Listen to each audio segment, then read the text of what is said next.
Hola, bienvenidos. Este es el podcast número 4 y hoy vamos a hablar de un tema muy interesante porque es en lo que en mi caso he estado trabajando por muchos años, y para tener esta conversación he invitado a un amigo. Además de ser amigos, somos familia y para mí es un placer tenerte aquí, que ha viajado hasta Suchitoto. Así que bienvenido, Jonathan. Eso, sí, como ya lo dijo Wilfredo, nos conocemos desde la infancia. Y mi nombre es Jonathan López, trabajo remoto también desde hace un par de años y creo que es un tema súper interesante en el que van a salir tópicos interesante que a la gente le van a gustar, ¿verdad? Bueno, este podcast es especial porque es una conversación de la experiencia que hemos tenido trabajando en diferentes empresas. Hemos trabajado, juntos solo en una realmente. Sí. Tenemos mucho que comentar porque queremos hacerles saber a las personas las cosas que hay, las cosas donde pueden aplicar como trabajos remotos. Hay muchos temas que podemos hablar y para eso vamos a tener esto. Así que sin nada más que hablar, nosotros dos trabajamos de front-end, es como software engineer en la área de las interfaces de las aplicaciones, y creo que estamos en la misma línea. Sí. Esto digamos que es más un background más de fondo, digámoslo así, de programación, este tema, pero también vamos a tratar de llevar este punto para que se entienda. Sí, igual como para cualquiera que le quedara la duda, es más que todo lo que el cliente, con lo que el cliente interactúa de una página web o de una aplicación, podríamos decirlo. Entonces, es ahí el nombre, ¿verdad? Claro. Sobre todo, quizás agregar que es curioso que nos conocemos desde hace un montón y los dos nos enfocamos en la misma área. Sí. Quizás ahí sí tengo que aceptar que fue influencia de Wilfredo el que yo me agregara a esta área, ya que tenía muchas dudas si backend, frontend, full stack, aplicaciones móviles. Entonces, pero al empezar a hablar, salíamos a comer o conversábamos de la universidad, de los trabajos. Sí.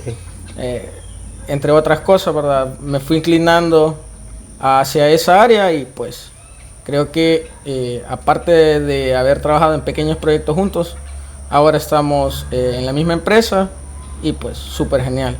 Con respecto a lo de la empresa, quizás para empezar, cómo funciona el trabajo remoto. Actualmente los dos trabajamos para Estados Unidos. Tenemos, digamos, la flexibilidad de poder trabajar desde casa, así como también existe una oficina en la que si por X o Y motivo tú quieres ir, ya sea para hablar con tus compañeros, necesitas un espacio de trabajo, porque en tu casa no tienes el espacio adecuado, pues lo puedes hacer. Entonces, hay diferentes modalidades cuando hablamos de trabajo remoto. Sí, y gracias por comentar ese tema de que fue una influencia. Yo creo que regresando a la historia de estos podcasts, lo que se quiere lograr es eso mismo, que es quizás de alguna manera en algún momento yo te lo comentaba de una manera como que decirte, hey, está esto, pero yo no te decía metete, pero vos te fijabas, y el podcast tiene que ver con esto.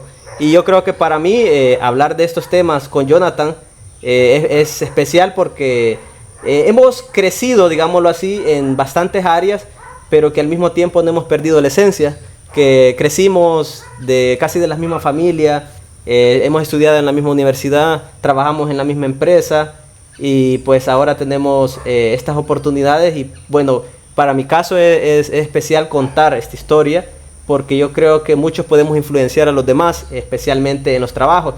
Y cabe recalcar que antes hemos hablado de otros podcasts, y no es que le estamos diciendo a las personas que se metan a la programación ya, sino que al menos que escuchen otras opciones. Y lo que hemos hablado antes, la importancia del inglés, porque el inglés te va a llevar a otros niveles. Así que muchas preguntas que me han hecho y yo creo que podemos responderlas.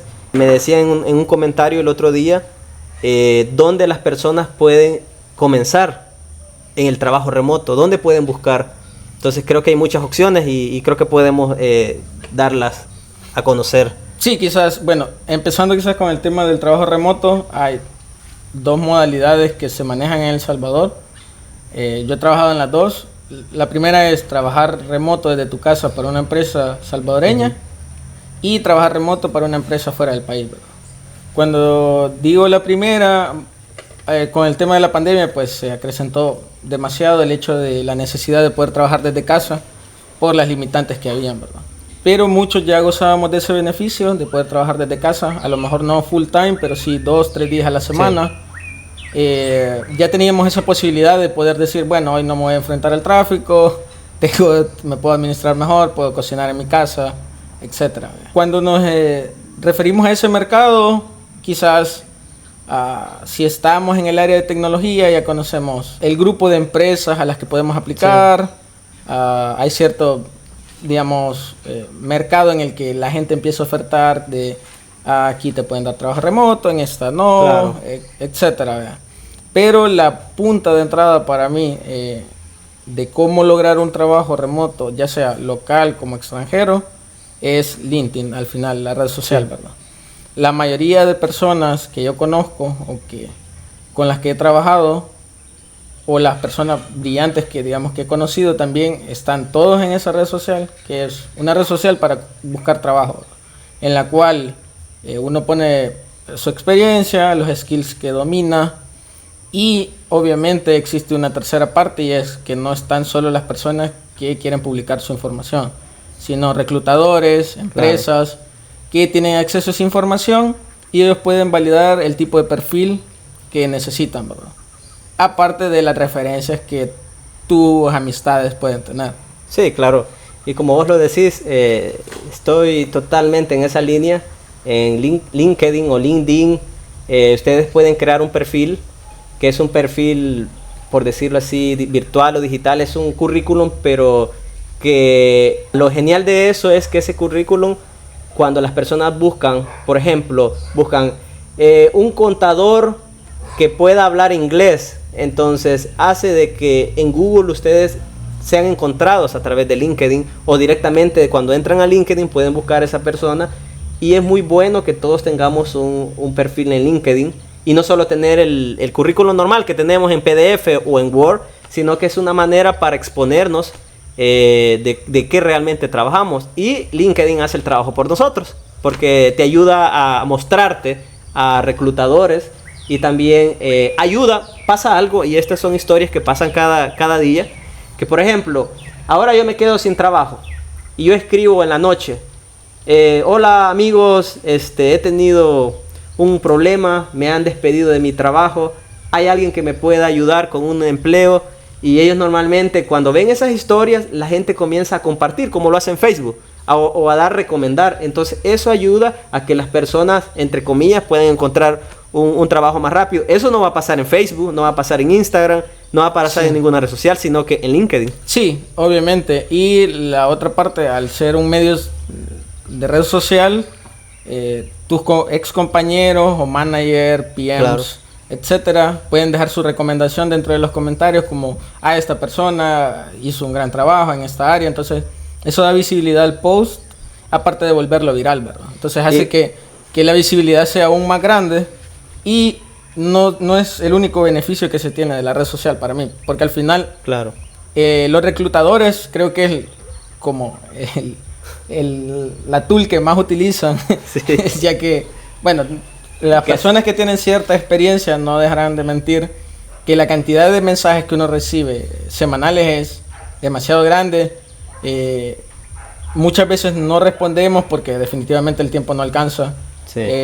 Prefiero ni siquiera abrir los mensajes porque queda irrespetuoso, digamos, no contestar o quizás decir no estoy interesado, etcétera, ¿verdad? Porque al final, sí, la idea no es cerrar puertas ni nada, sino es simplemente ahorita yo estoy súper cómodo donde estoy. Me siento tranquilo, estoy haciendo cosas interesantes, productos interesantes. Entonces, también uno no puede simplemente guiarse por lo económico, sino también la parte emocional, ¿verdad? Y digamos que eso es un detalle bien importante de LinkedIn, o LinkedIn, como se quiera pronunciar, linkedin.com, linkedin.com, la cosa es que lo van a encontrar. Si es un problema, por decirlo así, pero eso pasa cuando te envían muchos mensajes, porque también si tu perfil dice, por ejemplo, yo tengo 10 años de experiencia o 6 años de experiencia trabajando en tal área, con tal rubro, con tal experiencia en tales cosas, es donde las personas te encuentran, pero yo les diré de que también si han hecho un currículum en LinkedIn que solo diga, sí, yo soy un diseñador gráfico, la gente no les va a escribir. Eso es una realidad también. Entonces, creo yo que en este podcast es interesante que quede esa experiencia de LinkedIn, es decir, que LinkedIn se nos vuelva una red social más que usar tu día a día, porque ahí te das cuenta cómo están los empleos y hay otras cosas. La gente también comparte pensamientos y experiencias. Entonces creo yo que eso es muy genial. Entonces podríamos decir que el LinkedIn es el número 1 para que las personas reales que están buscando empleos o reclutadores sea el lugar perfecto. Sí, yo diría que es el sitio ideal para iniciar, digamos. Obviamente es basado en la experiencia. A mayor cantidad de años de experiencia, no quiere decir que seas mejor, pero quieras o no, ya hay un recorrido, ¿verdad? Claro. Y ese recorrido no se gana con leer, sino es en base a la experiencia. Y pues es parte del mercado también, ¿verdad? El mercado está como está, pues, claro. Oferta y demanda al final. Y a mí me pasó hace poco, y creo que te lo comenté, bueno, no hace poco, hace como unos 2 años quizás. Me llegó una invitación y me pareció interesante y la acepté, y todo el proceso que me hicieron utilizaron la plataforma de Telegram para hacer el examen. No fue un examen normal, como que el examen te hacen una entrevista y hablas para ver tu nivel de inglés, tu evaluación técnica. Eso solo fue por Telegram, y entonces fue, contesta estas 10 preguntas en 2 minutos por pregunta, y las contesté, y algunas hasta las copié de Google, pero la cosa es que lo contesté, y resulta que me dijeron, ok, sí pasaste. Yo dije que está fácil esto, entre comillas, y después te vamos a mandar una evaluación técnica que tienes que resolver esto en 40 horas, por ejemplo. Yo dije, lo voy a hacer, y mandé todo y me dijeron que sí. Entonces, mire, ¿cuándo puedes comenzar a trabajar?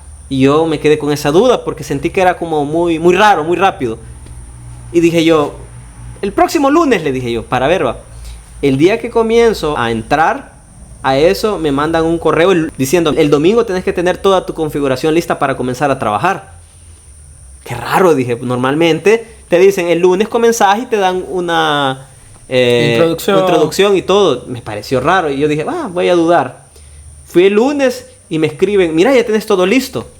Yo dije, wow, estas empresas son malas, porque ¿por qué vas a entrar y no hacen que tengas un contacto con las personas que vas a trabajar? Entonces, desde esa vez, que fue en LinkedIn, me tomó de experiencia eso de tener mucho cuidado, que pueda hacer de que sí me van a pagar tal vez, no lo dudo, que tal vez no, o tal vez sí, o tal vez no, pero la experiencia de que nos podemos ir rápido porque se están ofreciendo esto y quieren la persona que comience ya. Y me pasó eso. O sea que aún así hay plataformas de que ya no depende de la plataforma, sino que depende el trato con el que hagas la empresa. Y me quedó de gran experiencia y dije, la próxima vez no voy a contestar correos o mensajes en LinkedIn para poder tomar un nuevo empleo. Sí, definitivamente creo que es algo que se aprende con la experiencia. El hecho de cuando te preguntan en una entrevista como, ¿usted tiene dudas? ¿Verdad? Hay un montón de preguntas que uno puede hacer, ya sea cómo funciona la cultura de ustedes, cómo es el día a día. Por ejemplo, si queremos hablar algo de más técnico, es como, por ejemplo, qué arquitectura están utilizando, o cosas bien específicas para también no llevarte ese tipo de sustos, por así decirlo. Claro. Ya ir más consciente del trabajo al que vas y con el tipo de personas con las que vas a trabajar, ya que creo que el factor humano, aunque es un área de tecnología, es lo más valioso, ¿verdad? Claro. Y que muchas empresas todavía no salen de cómo funcionaban las empresas hace 50, 60 años, entonces tienen una cultura súper nefasta. ¿Cómo son realmente los salarios que se manejan en la industria? Porque en este podcast vamos a hablar de la industria que más o menos conocemos, porque no conocemos todas las industrias que trabajan desde la casa, pero digamos del área de software, que es la que más conocemos, es importante dar mención porque la gente puede ver la realidad, porque no es que porque hoy decimos de que las empresas de Estados Unidos están proporcionando muchos empleos y que vámonos todos.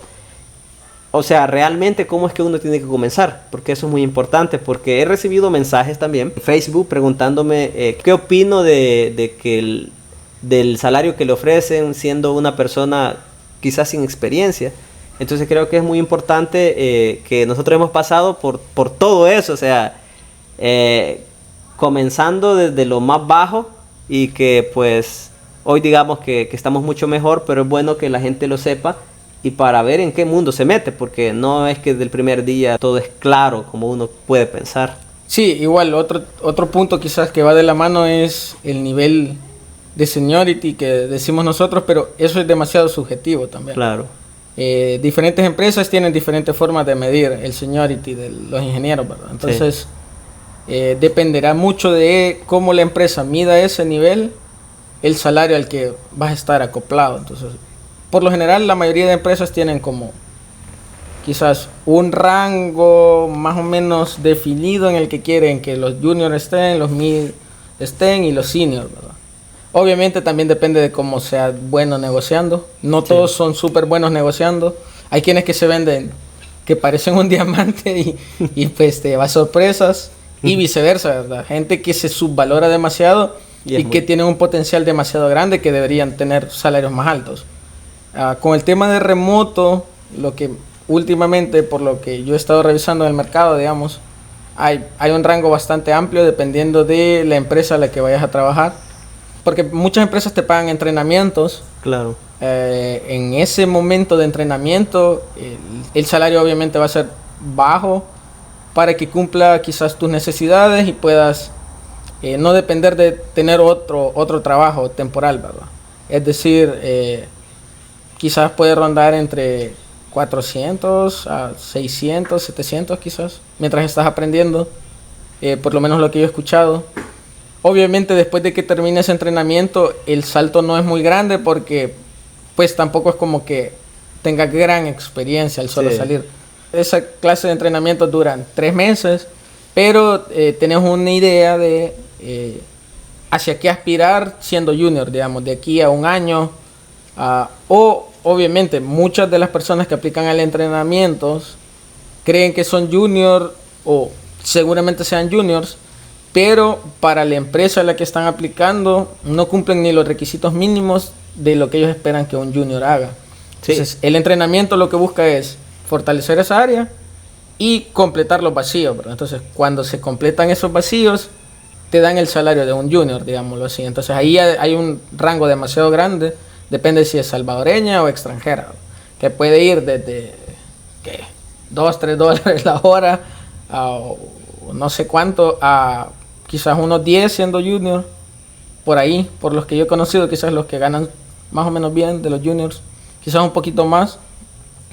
De los mid, un rango demasiado grande y no solo depende de la empresa, sino muchas veces de dónde vos vivas.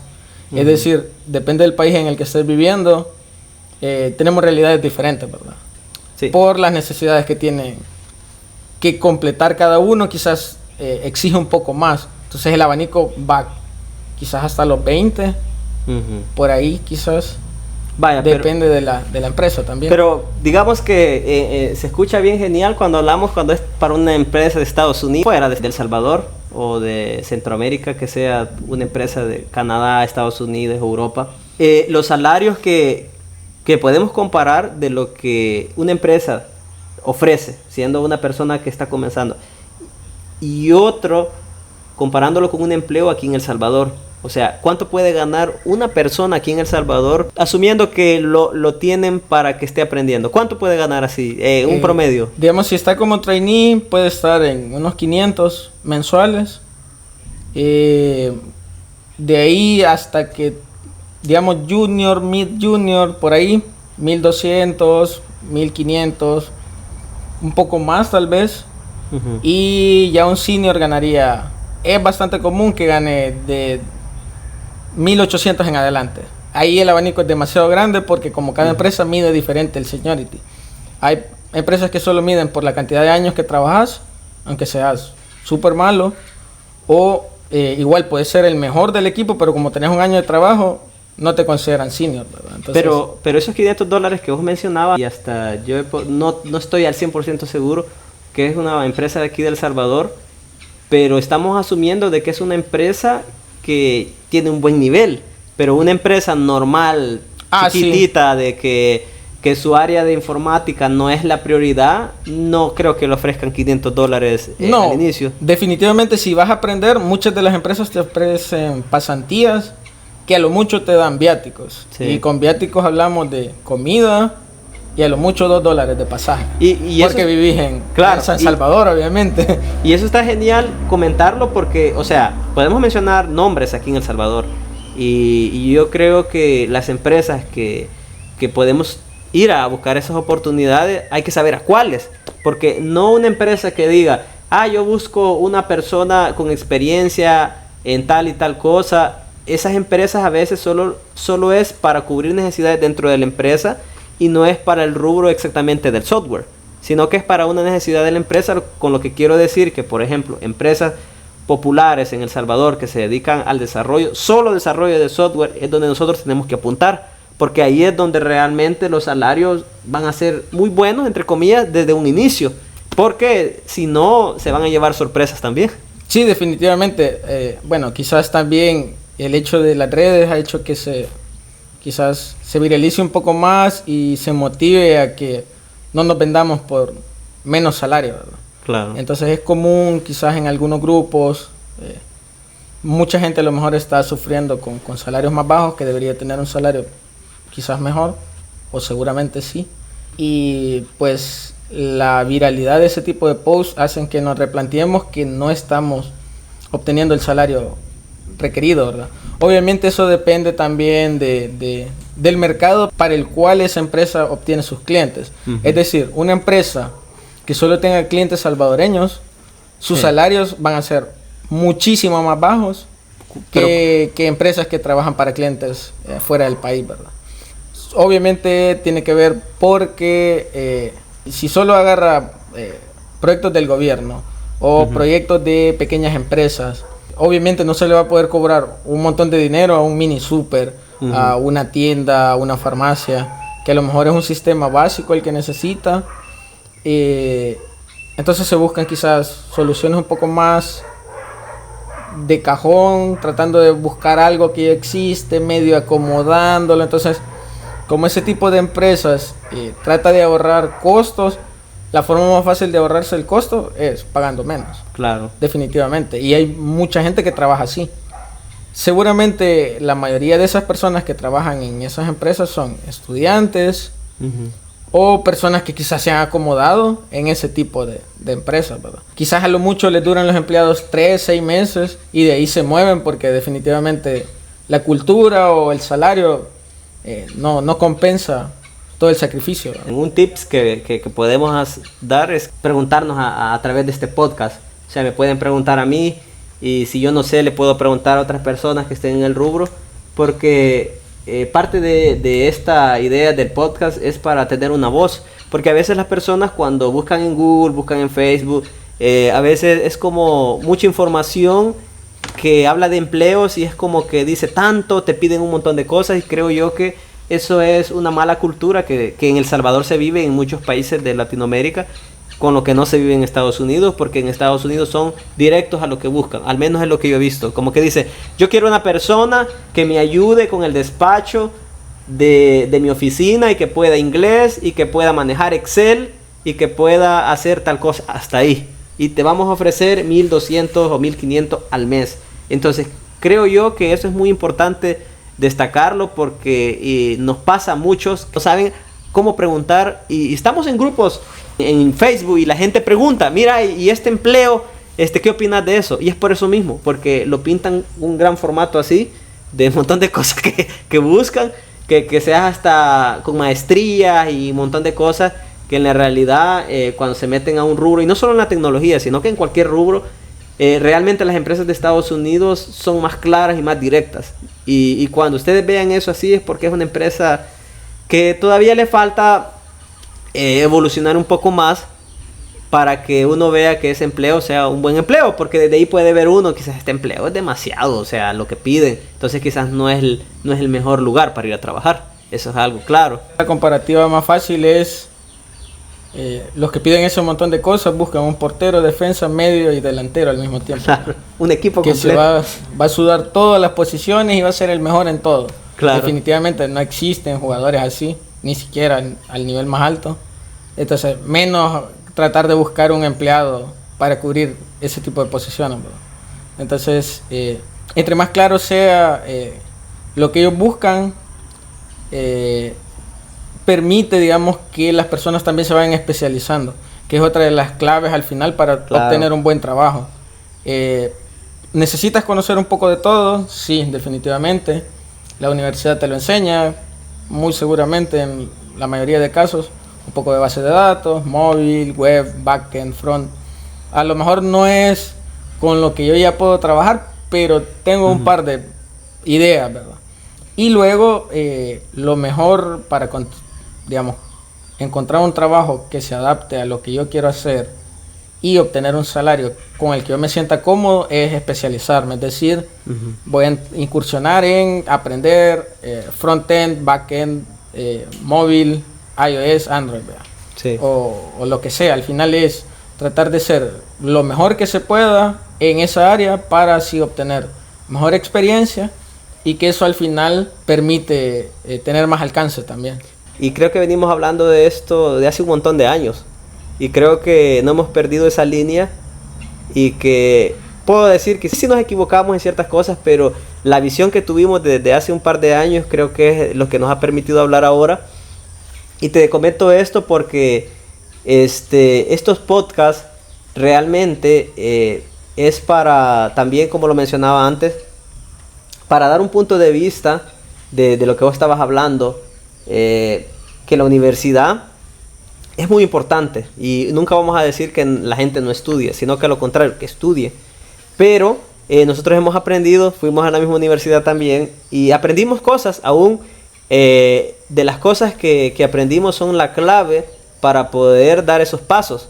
Pero además de eso de estudiar, y vos lo decías, nosotros lo que hicimos fue irnos a una área específica. Y obviamente esa área específica no la logras si no escuchas a alguien. Eso es una realidad.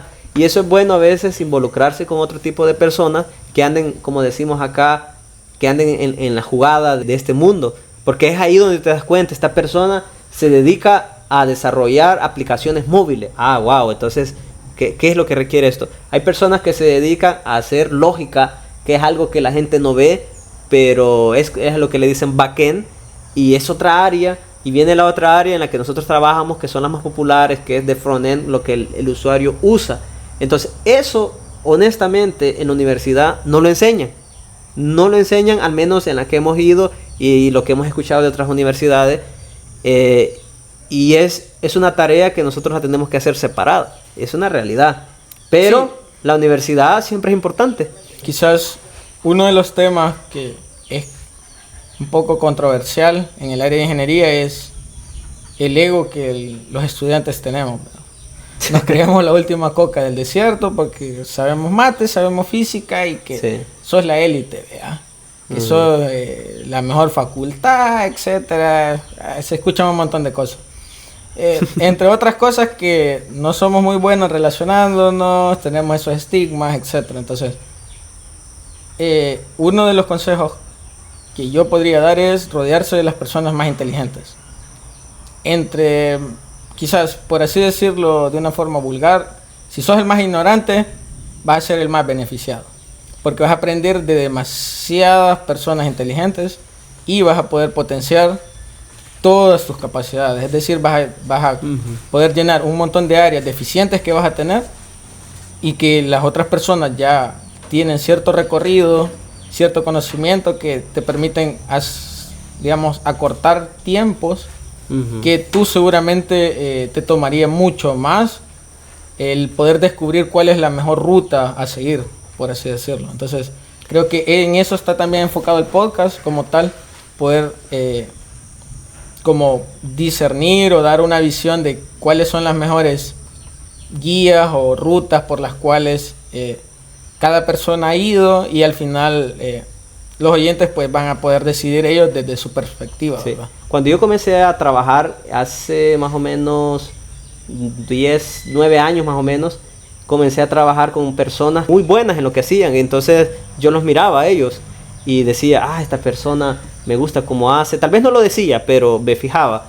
Entonces siempre utilicé eso a mi favor y nunca lo utilicé como que, no, esta persona sabe más que mí y me va a ganar a hacer las cosas más rápido. Pero vino una empresa que fue donde yo trabajé también, no pudimos trabajar juntos. Ahí me encontré a personas, uno que había estudiado en Estados Unidos, había sido becado, otra persona que había ganado el primer lugar en la Don Bosco, y así había un montón de casos, personas que hablaban el inglés muy bien, y honestamente que cuando yo comencé, obviamente yo tenía mi experiencia, pero yo cuando los veía a ellos decía yo, wow, o sea, estos manes andan en un otro nivel. Pero aún así yo decía, ok, voy a aprender de ellos. Y cabal, o sea, cuando te involucras con ellos y respetas también, él sabe más que vos. Es una realidad, él sabe más que vos. Entonces, pero yo siempre trataba de seguir aprendiendo. Es una experiencia que le hemos vivido mucho. Creo que cuando yo comencé antes a trabajar que vos, creo yo. Si sí, no a estudiar también. A estudiar, entonces, pero yo siempre era como tratar de motivar a la gente, como lo hago en estos podcasts, tratar de motivar a la gente a que a menos explore, ni siquiera que lo haga, sino que explore y vea cómo es esto. Porque yo les voy a decir una cosa, esto del trabajo remoto, lo hemos hablado en otros podcasts, no es que la gente lo tiene que hacer, meterse a esto, pero que lo vea como un desafío, algo que pueda estar en su zona de confort y darse una oportunidad. Entonces van a ver que tal vez van a estar 2 años metiéndole, porque no es así de fácil. Pero cuando ustedes ya logren ese paso, y hoy que ya se abrió toda la revolución del teletrabajo, es más fácil. Entonces yo creo que es muy importante que nosotros aprendamos de las demás personas. Y a mí me ha pasado todos los días. Y nunca uno va a ser el mejor que el otro. O sea, porque yo puedo ser mejor en tal cosa que vos, pero vos qué tal si sos mejor en el inglés que mí. Y así, o sea, es una dar y dar, pero no se trata de eso. Yo creo que la competitividad no tiene que ser contra otras personas, sino contra uno mismo. Claro. Creo que esta área es la que más lo demuestra, es decir, nunca dejamos de leer, nunca dejamos de actualizarnos. Entonces, si el día de mañana sos mejor que ahora, has dado un paso súper grande. Y de verdad que creo que el inicio de la carrera es el más difícil, ya cuando entramos a trabajar, porque quizás más adelante, después del 3er, 4 año de trabajo, dependiendo las oportunidades que hayas tenido, el trabajo es mucho más llevadero, pero al principio hay que estar aprendiendo infinidad de cosas que quizás nadie se atreve a decir, de que el principio es súper duro, hay que desvelarse un montón, hay que estar aprendiendo una y mil cosas, estar súper abierto a recibir feedback de los demás y tratar de mejorar todos esos puntos débiles que los demás encuentran, ¿verdad? Claro.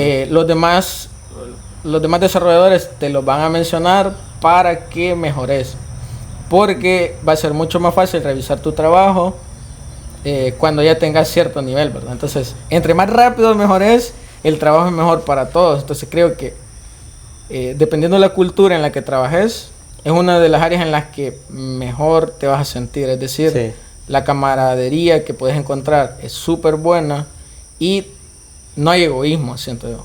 Sí, es quizás las carreras laborales en las que el compartir el conocimiento es algo de lo que más se busca. De hecho, existen comunidades que definitivamente se fajan un montón para poder compartir lo poco que se sabe con los demás. El podcast es un claro ejemplo de ello. Implica a lo mejor para un par de más horas trabajo a la semana, que esas horas ya no se las dedicas a descansar o a tu familia, etcétera. Entonces creo que el área sí lo permite compartir todo ese conocimiento y que vale la pena, digamos, el esfuerzo al final. Obviamente ese esfuerzo depende mucho en el punto laboral en el que estés. Al principio va a ser duro, seguramente. Sí. Por varios inconvenientes. Bueno, por lo menos en mi caso, yo terminé la universidad y hasta que estaba en la tesis empecé a trabajar. Pero justo como 6 meses antes de empezar a trabajar, me entró la idea de, hey, yo tengo que aprender inglés. Porque vos lo mencionabas que trabajabas para clientes de afuera. No recuerdo nunca que un profesor de la universidad me dijera, hey, ustedes tienen que ser bilingües. No tengo el conocimiento o no lo recuerdo. A lo mejor, pues, sí, quizás lo mencionaron, pero como uno estudiante a veces no acata recomendaciones. Pero creo que es una de las cosas más importantes en nuestra área. Primero, las comunidades más grandes son en inglés. La documentación oficial es en inglés, la mayoría de frameworks con los que se trabajan están en inglés. Y las empresas más grandes de tecnología, por no decir quizás el 90%, residen en Estados Unidos. Quizás, aparte de lo tecnológico, el inglés es sumamente esencial. Quizás si se pudiera hacer un balance 50-50 carrera e inglés, a lo que deberíamos de apuntar, pero que muchas veces no lo vemos o no tenemos la oportunidad o no nos queremos crear la oportunidad, ¿verdad? Porque decimos, no, es que estudio, es que trabajo, es que etcétera. Conozco muchos casos, bueno, en mi caso también, que trabajábamos, íbamos a la tesis y recibíamos clases de inglés el mismo día, ¿verdad? Todo al mismo tiempo, durmiendo 4, 3, 5 horas, dependiendo del día. Entonces, si alguien lo ha hecho, definitivamente los demás lo pueden hacer, de sacrificarse físicamente, digámoslo así, porque requiere un sacrificio de horas y quizás medir a dónde apuntamos. Yo creo que eso es algo de lo que muchas veces se carece y es algo de que se debería de hablar, y es que definitivamente yo le puedo meter todas las horas de mi vida y a lo mejor nunca voy a poder trabajar en Google, que sería un sueño seguramente. Entonces, pero también tener expectativas de que ahí ya también entramos en temas de si tenés éxito, no tenés éxito, cómo me dije el éxito, y es difícil, ¿verdad? Creo que muchos le hemos pasado bien similar. Creo yo que hablar este tema es por eso mismo, que sabemos que nos ha costado, por decirlo así. No puedo decir de que no nos ha costado, pero sí nos ha costado. Creo que a eso hay que sumarle que muchos de nosotros hemos tenido que viajar de muy lejos. Vos venís de allá, de un pueblo lejos de Chalate, de la zona norte. Yo quizás un poco más céntrico, de aquí de la parte de Cuscatlán, Suchitoto. Y así, creo yo que ese es el punto para poder dar, o para hacer esa transición de estar en la zona de confort que nos enseñan, que nosotros estudiamos bachillerato, todo tranquilo, vamos a la universidad. Y todos dicen, no, terminen la universidad porque les están dando becas o si les están regalando, no sé. Pero yo creo que en lo que hemos vivido, creo que está muy, muy relacionado eso, que es muy bueno meterse cuando estamos en una carrera. Si ustedes creen que esa carrera no está, o sea, están estudiando porque las materias son requeridas, porque así es. Pero si ustedes sienten que no están avanzando en algo que de verdad quieren, creo que ahí es el momento para darse cuenta. Primero, el error que yo cometí fue no meterme en inglés desde los primeros años. Porque si yo me meto desde los primeros años de la universidad, el inglés, o sea, me hubiese salido más fácil y después no estudiarlo aparte. Entonces es un problema que las universidades no te lo enseñan. Y yo acababa lo que vos decías, yo no me acuerdo que algún día me dijeron, han de estudiar. Los mismos estudiantes pasaban la noticia de que habían clases de inglés, pero no eran los maestros. Todo quizás el tema ese del inglés en la nacional, que es de donde estudiamos, es que no todos o la mayoría de estudiantes de la nacional, por lo general se estudia ahí porque no tienen recursos. Y encima las clases son pagadas, es como, pude darte un balazo en el pie. Sí. No puedo pagar las clases de inglés, no me voy a meter a las clases de inglés. Claro. Entonces, de vez en cuando se abren pequeños grupos en los que sí puedes hacerlo gratis, digamos, por facultades, pero viene el otro inconveniente, te chocan con tus materias. Entonces, o estudias inglés o estudias las materias, y tu prioridad en ese momento es estudiar la carrera, definitivamente. Ahora, con la experiencia que vos tenés y yo tengo, si nos pregunta alguien, mira, yo quiero comenzar mañana en este rubro, ¿qué vos le dijeras? O sea, porque cada quien ha tenido una experiencia diferente de cómo hemos aprendido, y es importante porque muchos están preguntando. Aún familia de nosotros nos han dicho, y mira, y eso se escucha genial, pero ¿dónde inicio? Y yo creo que no he hecho contenido específicamente para eso, pero creo que de una manera así bien, no muy específica. ¿Vos qué recomendás? ¿Qué es lo que hay que hacer para meterse a este mundo? Primero, sin ir a una universidad. Y segundo, yendo a una universidad, porque están las dos opciones. Una de las cosas es ver qué aptitudes tener, ¿verdad? Creo que algo de lo que a mí me ayudó un montón desde pequeño es tener buena lógica. Y eso, lógica, no tiene nada que ver ni con matemáticas ni con números, ¿verdad? Sino es tratar de resolver problemas que existen, que de manera lógica yo los puedo resolver. Entonces, eso ayuda cuando empezás en el área de tecnología porque te facilita la vida un montón. Todo está basado en lógica, en tecnología. Entonces, quizás si no tenés ninguna base o nunca has visto algo de una materia que lleva involucrado lógica, que debería haber sido en matemáticas, cuando resolvías problemas en los que te daban un planteamiento y tenías que descifrarlo, ¿verdad? Quizás medio revisar un par de cosas de lógica y ya posteriormente darte quizás una semana, 2 semanas, ver de qué trata la carrera, qué implica. Es decir, hay un montón de cursos en los que iniciar. En YouTube tiene quizás de las cosas, quizás es la página en la que más información se va a encontrar en todos los idiomas y que es gratuita, ¿verdad? Entonces YouTube te va a llevar de la mano cosas que a lo mejor no lo vas a encontrar en la documentación, porque la documentación ya espera que tengas cierto conocimiento técnico, ¿verdad? Entonces quizás empezar a ver en YouTube cómo funciona un programa. Bueno, creo que grabaste un video explicando un flujo de cómo funciona un programa. Entonces, esa creo que es la primera gran área en la que hay que incursionar. Tratar de entender cómo funcionan antes de empezar a tirar código, ¿verdad? Porque por lo menos en mi caso yo empecé. Mi primer contacto con programación fue en Notepad haciendo una página web. Que yo no sabía ni cómo lo estaba haciendo, yo copiaba y pegaba cosas de internet y le ponía un botón que interactuaba y que hacía cositas y que se veía diferente.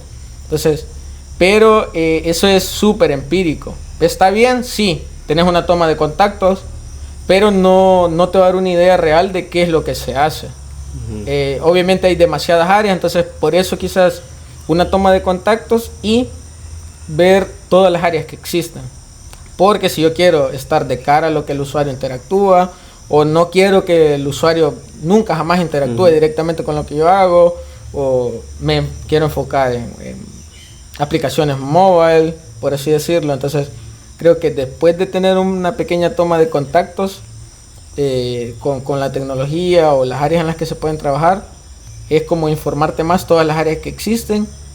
Y hay videos en los que te explican, por ejemplo, un frontend interactúa con esto, un DevOps solo se va a estar haciendo cargo de servidores o configuraciones, etcétera, etcétera. Entonces, ya después de que tengas bien claro todas las áreas, y si a lo mejor te gustan 2 áreas, probá con 2 áreas. Claro. Cosas pequeñas, empezar a enfocarte y luego sí ya meterle de lleno a aprender bases de programación. Cuando me refiero a bases es tratar de entender cómo definir variables, qué va a ser una variable, qué va a ser un objeto, etcétera, ¿verdad? Que son cosas quizás que son muy técnicas al principio, pero que necesitamos entenderlas. Creo que en esa parte sí te ayuda un montón la universidad, porque ya tenés como un guión, ¿verdad? O una guía que uno sigue, pero que ahora en internet se puede encontrar como bases de programación en la que ni siquiera estás interactuando con código y que serían los flujos de un programa, digamos, por así decirlo.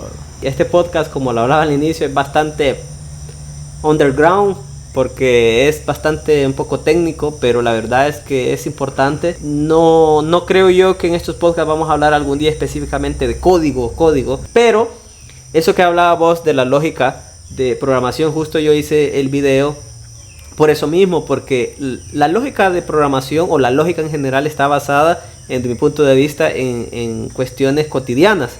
Por ejemplo, hay un caso, y estaba viendo el otro día, ¿cuáles son los pasos para cocinar un huevo?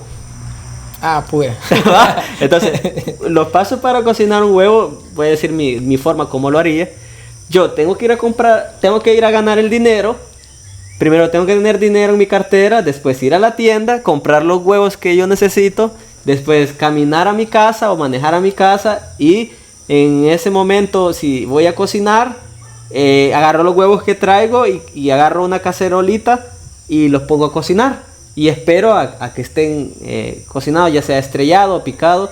Después de que ya están cocinados, los saco en un plato y ya están listos para comer. Entonces eso es un sentido común de la lógica. ¿Y qué significa eso? Los pasos que hiciste para lograr eso.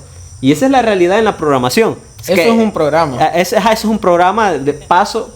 ¿Cómo es? Paso a paso. Paso a paso. Entonces, por eso el otro video que hice fue relacionado a eso. Entonces, esta teoría es muy técnica, por decirlo así, pero esta teoría no solo se aplica para la programación, se aplica para otras áreas. O sea, sí, hacer un diagrama de X o Y funciona para cualquier cosa. No, y por ejemplo, bueno, cuando yo hablaba de que siempre he tenido buena lógica, desde pequeño ni siquiera leía y ya podía jugar juegos de cartas, que eran suma, resta, etcétera. Sí. Lo otro es, por ejemplo, cubos de Rubik, desde que 4 o 5 años los tengo, entonces ahí puedes desarrollar mucho la lógica, es decir, rompecabezas o acertijos que te gusta. O sea que con eso podemos decir que te da un extra más de velocidad para aprender. Sí, porque tu mente empieza a tratar de ver qué tan lógicos son los pasos que estás haciendo para resolver algo. Por ejemplo, en un cubo de Rubik no es magia, hay pasos exactos de cómo se puede resolver dependiendo del caso en el que estés. Entonces, en aquel momento yo no conocía internet, no tenía acceso a internet. Bueno, un dato curioso es que en la casa en la que yo crecí, que visito muy frecuentemente, ni siquiera puedo poner internet. Cableado, obviamente, ¿verdad? Sí, en el celular obviamente sí puedo tener, pero a estas alturas de siglos ni siquiera se puede en la mayoría de pueblos, por así decirlo, no se puede tener internet cableado, ya ni se diga fibra óptica, etcétera. Entonces, la mayoría de juegos por los que yo optaba cuando era pequeño eran juegos de armar cosas, o si no se podían armar y desarmar, yo los armaba y desarmaba para ver qué tenía. Es decir, yo quebraba mis carros que tenían cierto mecanismo que los impulsaba para ver cómo funcionaba. ¿Cómo has hecho vos para tener, digamos, un éxito en tu carrera? Porque creo que muchos de los que estamos en esta carrera podemos decir de que hemos tenido un éxito, por decirlo así. Entonces, ¿qué has hecho? Porque pienso yo que esa experiencia tuya le va a servir a alguien más. Yo tal vez lo voy a contar en un video en algún momento, pero ¿qué es lo que te hizo a vos diferente? Porque yo he conocido a muchos y para mí vos has avanzado muy rápido y haces un trabajo muy, muy excelente. Y porque yo lo he visto y porque también hablan de tu trabajo, entonces, ¿qué tienen que hacer las personas para poder también estar en esta oportunidad y que le vaya bien? Hay varios puntos que podría destacar. Creo que mi primer trabajo fue definitivamente un golpe de suerte, porque conocí al dueño de la empresa en un cumpleaños de un amigo. Obviamente no me contrató por ser amigo de mi amigo, por así decirlo, sino que envié el currículum, me entrevistó y empecé a trabajar, ¿verdad? Yo inicié realmente haciendo cosas para bases de datos, que es algo totalmente diferente de lo que estoy haciendo ahorita. De ahí, luego de como un mes que estuve haciendo cosas solo para bases de datos, empecé como full stack, pero yo recuerdo tener nociones súper básicas de la universidad de cómo manejar Java y pequeñas cosas de JavaScript. Y lo que hablábamos con vos cuando yo empecé a trabajar, y era, bueno, vos tenés que especializarte en un área y meterle a hacer lo mejor que puedas en lo que te guste. Creo que ese fue el mejor consejo que he recibido en mi carrera, y es, yo empecé definitivamente, como decimos, como enfermo, a leer buenas prácticas, en mi caso de frontend, que sería HTML, CSS y JavaScript. Trataba de entender todo lo que estaba haciendo y no que funcionaran por funcionar las cosas, sino buscar la forma correcta o la más óptima bajo mi experiencia, obviamente. A lo mejor alguien que tenga muchos más años que yo de trabajo, o yo precisamente ahorita voy a revisar ese código y me doy un coscorrón, ¿verdad? Sí. ni le entendería seguramente y diría, puta, qué feo escribía código. Sí. Pero en aquel momento yo trataba de hacerlo lo mejor que podía, basado en la experiencia que tenía, y trataba de apoyarme en las personas que eran o líderes de proyecto o que ya habían estado trabajando en esa área del proyecto. Es decir, mira, fíjate que yo tengo esta idea para esta cosa que vamos a hacer. Y ellos me decían como, sí, está bien la idea, o en otras ocasiones era como, fíjate que podemos hacer esto mejor. Y te dan una guía, ¿verdad? Entonces creo que apoyarte en tu equipo de trabajo es una de las cosas más geniales. Y luego de eso, obviamente yo le seguí metiendo al inglés lo más que podía, sacrificando fines de semana muchas veces. Y lo mismo con el tema de seguir aprendiendo.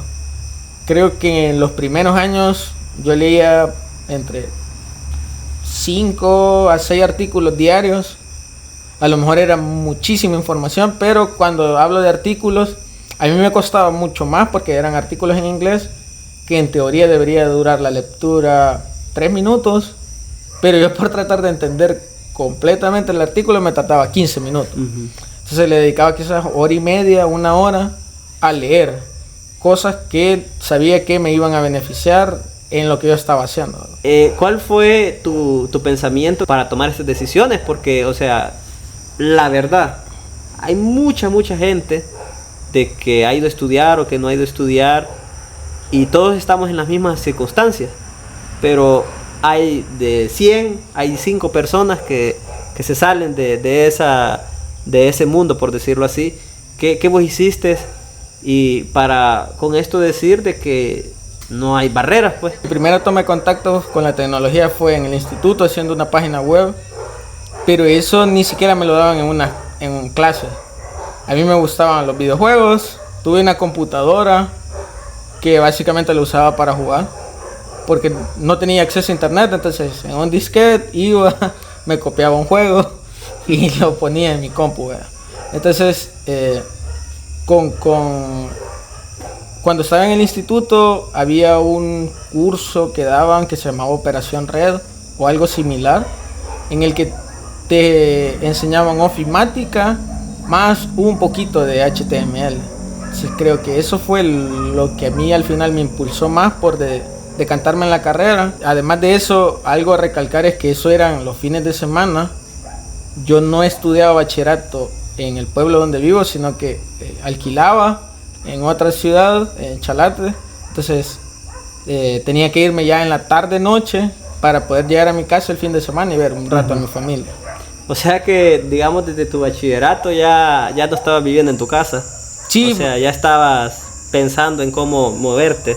Sí, y quizás ahí también viene algo que no todos hemos sufrido o no todos lo hemos experimentado, ¿verdad? La madurez no es algo de edad, y a mí me tocó tratar de ser lo más autosuficiente cuando salí a estudiar bachillerato. En mi casa ya era autosuficiente, pero ya vivir aparte, solo, sin tus padres, que no vas a estar 5 días en tu casa, digamos, en los que la gente te va a vigilar, es donde tenés que tomar buenas decisiones, por así decirlo. Y yo apenas tenía 14 años, entonces a los 14 años tenés 1 y 1000 ideas que te pueden, digamos, vas para acá con línea directa hacia tus metas, pero tomas atajos que no son los adecuados. Entonces, si vos tenés la visión correcta en el momento correcto, lo vas a lograr, digamos, por así decirlo, bajo ciertas limitantes. No todo mundo puede lograr lo que se propone. Eso, por muy crudo que suene, es más alto los niveles de fracaso que de éxito. Lo que pasa es que escuchamos que Google, Facebook iniciaron en un garage, y seguramente si yo me voy y trato de poner algo en un garage, me voy a morir de hambre. Entonces no es la norma. Un parámetro. Entonces el fracaso es lo más común que puede pasar. Pero yo creo que el no intentarlo es peor aún que fracasar. Porque al final, dentro del fracaso, por así decirlo, se aprende un montón. Estudiando inglés, por poner un ejemplo. Si estudiando inglés a lo mejor no hubiera conseguido un trabajo para Estados Unidos, pero pudiera hablar inglés. Es un beneficio. O sea, yo puedo comunicarme con mis amigos o puedo leer, entender otra cultura. Entonces, ese fracaso, por así decirlo, te abre más puertas. Estas carreras de tecnología pueden ser una de las mejores que existen, todo y cuando te guste, obviamente. Y yo creo que con esto quizás vamos a terminar. ¿Qué vos tanto te cambió esto? Porque vos tuviste la oportunidad, igual que yo, de trabajar de una empresa normal, que uno iba a visitarlo y otro trabajar desde casa. Entonces, tu día a día, ¿cómo te lo cambió trabajando para estas nuevas oportunidades? Porque siempre es bueno saberlo para que la gente diga de que pues, hemos pasado por las dos cosas, no de un solo fuimos a trabajar remoto. Creo que aparte del tiempo, es la cultura. Por ejemplo, la mayoría de empresas extranjeras tienen una cultura diferente a la tradicional salvadoreña, es decir, te motivan a que hagas ejercicio, que comas saludable, que durmas, es decir, no van a tratar de explotarte, porque saben que entre cuanto más descanses, mejor vas a rendir, ¿verdad? Uh-huh. Y eso implica que, por ejemplo, si yo trabajo remoto, antes tenía que conducir 2 horas y media entre ir y regresar a mi casa, que perdía en el tráfico. Es decir, que ahora eso lo puedo utilizar para hacer ejercicio o para jugar, ¿verdad? Además, trabajando desde casa yo puedo administrar mi tiempo si quiero cocinar. Otra flexibilidad que da el trabajo remoto es que como es una comunicación asíncrona, yo puedo hacer mi agenda en los horarios en los que me siento más productivo. Es decir, si yo considero que a lo mejor tomándome 2 horas de almuerzo soy más productivo, puedo hablar definitivamente con el cliente y decirle, mira, voy a tomarme en este tiempo por lo general no voy a estar a baile. Y trato de organizarme mejor, y eso hace que tu estado de ánimo cambie, porque estás en menos situaciones de estrés que indirectamente estaban involucradas con el trabajo y que te hacían rendir peor, porque llegabas afligido de que voy tarde, y aparte de eso llevo 1 hora peleándome con alguien que no avanza en el tráfico, o que el tráfico no avanza, o que una moto me pasó pegando en el espejo. ¿Y ahora desde tu casa qué hora te levantas? Ahora desde mi casa me levanto 15, 20 minutos antes. De rutina normal, lavarte la cara, cepillarte, buscar la botella de agua, encender la compu. En mi caso, como tengo quien me lleve comida para el desayuno, entonces no tengo que preocuparme por eso. Uh-huh. Puedo hacer ambas cosas, ¿verdad? A la vez. Es algo común que las personas de fuera del país coman y trabajen al mismo tiempo.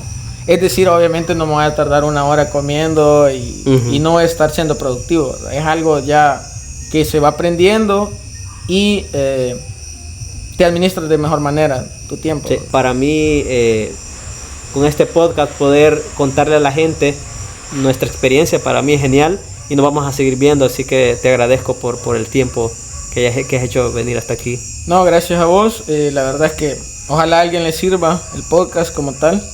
Y si es así, pues seguramente habrá otra oportunidad en la que podemos seguir hablando, ¿verdad? De diferentes temas. Claro. Así que te agradezco mucho porque has venido.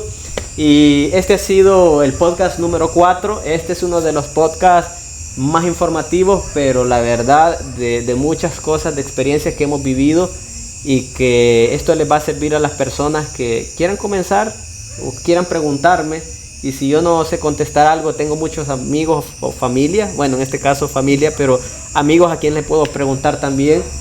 Y yo creo que pueden darse una exploración, como siempre lo he dicho, y vamos a venir con más podcasts.